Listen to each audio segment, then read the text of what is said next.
Welcome everyone to another Cook with Jase episode, brought to you by Crema Coffee Garage, Thought Fox Media, and of course, Enliven Nutrition. So something a little bit different today. I've had a little bit of a seafood vibe going on for a little bit, and I've got another recipe that you can actually put into your day for breakfast, lunch and dinner. Surprisingly works really well for breakfast, even though you may not think so. So we're doing a charred zucchini, sardine, blackened olives, and also a little bit of oregano in there as well. And you're thinking, how is this gonna look? Okay, you really can't wrap your head around it. So it's something that's actually quite simple. It's packed full of protein, packed full of omega-3, but all of this volume, and this is where I really want you to think of food as fuel. These zucchini are gonna make our base. The charred olives, blackened on top. We're also gonna cook these off in terms of the sardines. That is gonna provide such a great strong flavor and a salty hit, and when we put these under heat, you're really going to change the flavor profile. These zucchini are going to sweeten right up once we char them quite hard. So let's get to work. What we want with these zucchinis, we've got 5 of them, so just nip the ends off, the 5.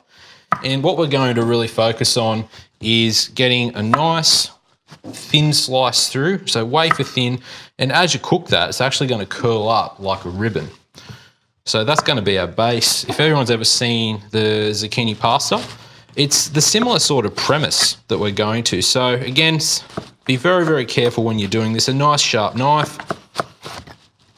And then once you get to a very, very thin part of the vegetable, use your Harbour Bridge method to make sure that your fingers are out of the way and you're not going to cut them off. You can actually start from that. So where did the inspiration for this come from?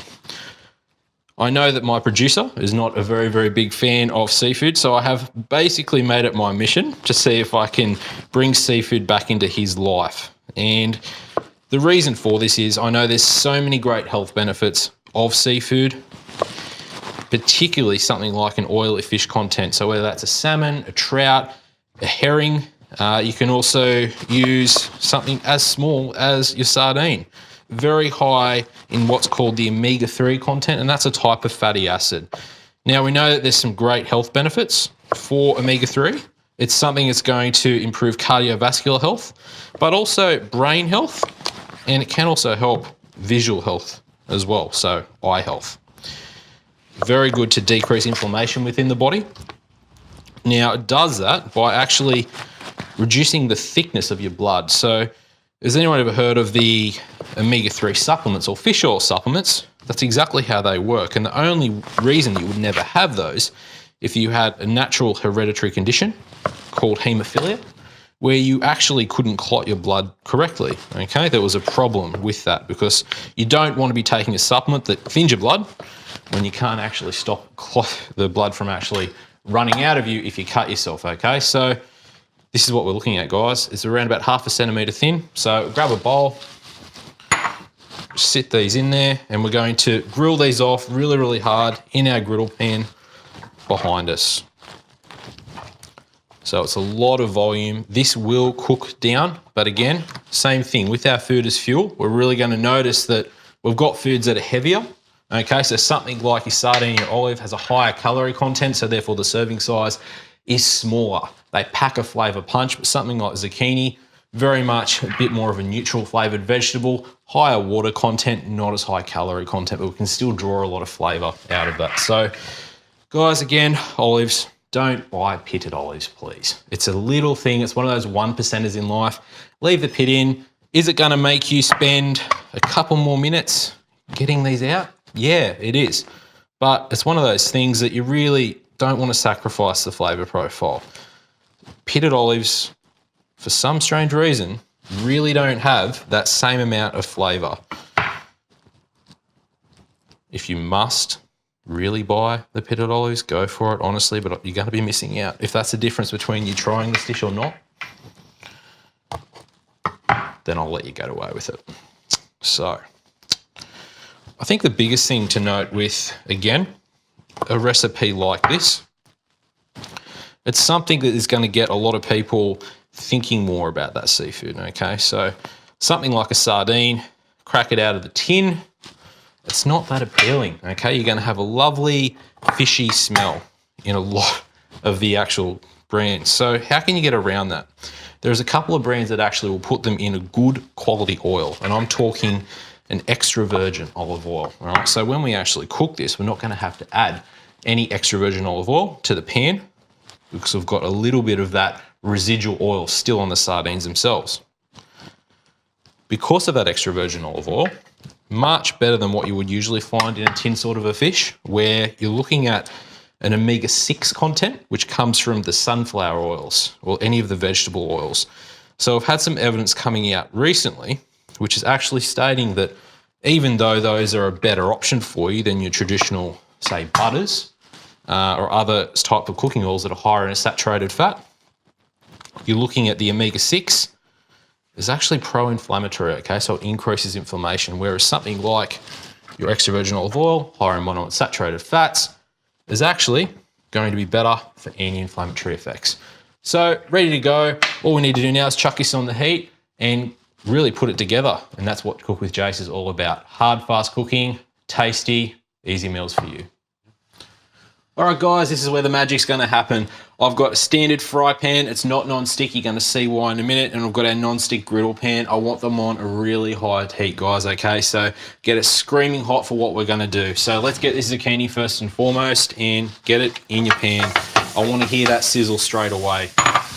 So the biggest thing is with this zucchini, there's no oil in this pan, as you would have noticed. I really want to get those griddle marks. I want to get a hard char on it. I want to get the caramelization and bring the natural sugar content, which there isn't much in zucchini, but saying that, I want to make the most of what is actually there. So it is going to cook down. So you might be thinking, geez, Jase, you've cooked as a kilo of zucchini. Not quite. But this is where we get volume in the meals, okay? Food is fuel. We know what foods are heavy, what foods are light. Now, grab your oregano and just a nice dusting. Don't be too specific with it. Just make sure it's fairly even, because when you actually flip this over a few times, it's actually going to get a good coating, and you're going to be toasting that spice as well because we haven't added extra oil. So the other plan, straight in, literally. Now that's definitely got a sizzle. So we really want to get a nice bit of a char. The thing is with the sardines, because they're quite, let's say, fragile to start with, use something in terms of a nice non-stick spatula, which is fairly gentle, okay? So you don't want to be completely destroying the structure of that sardine. We still want to know what it is when we put this together, okay? So it really is making sure that you've got a nice even coverage with your griddle pan, turning them around. And because you've got such a high heat, the biggest thing you want to really focus on is making sure that we're not actually going to get anything burnt, okay? A little bit of olive oil that was left on the sardines is going to help protect you from that. But you can see already just how much from that really hot pan we're actually starting to get that caramelization even happening on those sardines. And keep cooking them, guys. I don't want it burnt, but I want to get it really, really close to that, okay? Get that real toasty flavour on this, because this is going to absolutely magnify the flavour, and that's what you want. So what we're going to do, we'll keep stirring this. It's probably going to take around about 10, 12 minutes to really cook this down, and then we're going to come back and we're going to put it together for it and show you just how great this looks, and then we're going to get the producer to try it a little bit later on and give the thumbs up of approval.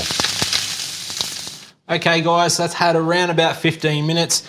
As you can tell, with this zucchini, we've got a lovely char on it. It is still smoking hot, so grab a nice piece of servingware and literally just layer the bottom of it with your zucchini. Now, because we've actually cooked a lot of the water content out of it, it does actually get that sort of a floppy type of vibe. If anyone's done the zucchini pasta before, it's a very similar premise. Okay, there we go with that. And now all we need to do, this is what we're looking at, guys. That has charred right up. We've blackened those olives right off. And I'll tell you what, the flavour that's gonna come off that is absolutely unreal. If you ever thought that sardines were dull, I guarantee you, this will change your mind, guys. Okay. An interesting way to do some charred zucchini, sardines, and black olives. Classic combination, a little bit of oregano in there as well. Something so basic for under 400 calories, gets a great serve, a great hit of protein. We've got omega-3 in there, and we've already talked about the recovery and health benefits of omega-3 fatty acids. Something like sardines, it's something you can have in your cupboard, guys, okay? Make sure you get an extra virgin olive oil for the base of it. But I'll tell you what, we're gonna have the producer tuck into this. I've already seen he's keen to do it, guys. So that's it for this week with Cook with Jase. Another seafood spectacular recipe there for you. Until next week, look forward to seeing you then.